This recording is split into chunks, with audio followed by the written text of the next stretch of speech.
मन चंगा तो कटौती में गंगा। जय भीम साथियों, मैं राम जी। आप देख रहे हैं द लेजेंड ऑफ दलित। मन चंगा तो कटौती में गंगा, इस युक्ति को संत रविदास जी महाराज ने कहा था। आइए जानते हैं इसके पीछे की कहानी। एक समय की बात है, एक ब्राह्मण अपने टूटे हुए जूते को लेकर संत रविदास जी महाराज के पास गया और उनसे कहा कि मेरे जूते टूट गए हैं, कृपया कर आप इसे ठीक कर दें। तो संत रविदास जी महाराज उनके जूते को ठीक करने लगे।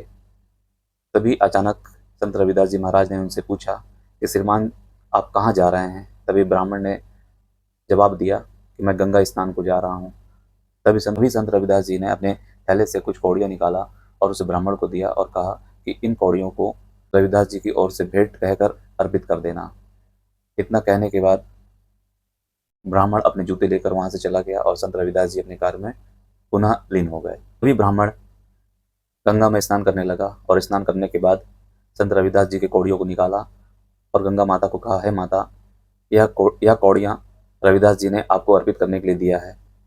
और इतना कहकर वहां से वो जाने लगा। उसी वक्त माता गंगा ने अपना एक हाथ बाहर निकाला और उस ब्राह्मण को कहा कि रविदास जी ने जो कौड़ियाँ अर्पित करने के लिए दिया है उसे तुम मेरे हाथ में रख दो।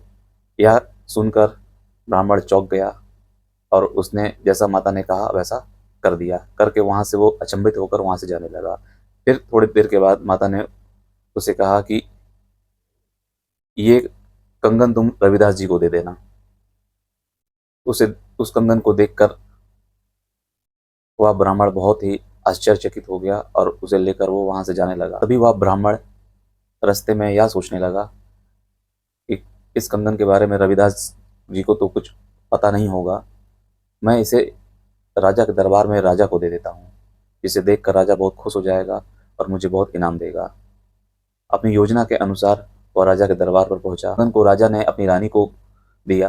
रानी देखकर बहुत ही प्रसन्न हुई और रानी ने कहा कि मुझे इसका दूसरे हाथ का भी कंगन चाहिए। तब राजा ने उस ब्राह्मण को कहा कि तुम ये कंगन कहाँ से लाए हो? इसका दूसरा कंगन भी मुझे तुम जल्द से जल्द दो, अन्यथा तुम्हें मृत्युदंड दिया जाएगा। यह सुनकर वह ब्राह्मण बहुत ही ज़्यादा परेशान होने लगा। अब उसे कुछ भी समझ नहीं आ रहा था कि मैं क्या करूं क्या ना करूं।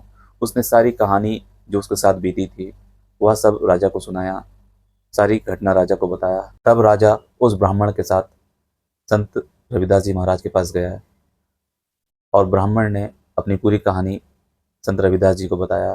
तब रविदास जी ने कठौती, जिसपे जूते बनाने के लिए पानी रखा जाता है, उसको लेकर उसमें जल रखा और माता का ध्यान किया, माता का आह्वान किया।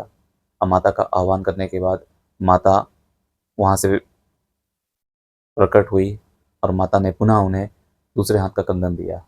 तभी से यह युक्ति मन चंगा तो कटौती में गंगा प्रचलन में आई। यह कहानी यह दर्शाती है कि मन की शुद्धता और मन की भक्ति सबसे महत्वपूर्ण है, बाकी बाहरी कर्म कांडों का कोई महत्व नहीं।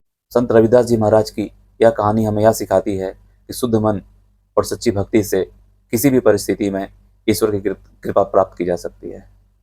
मुझे देखने और सुनने के लिए आप सभी का धन्यवाद। मिलते हैं अगले एपिसोड में। जय भीम।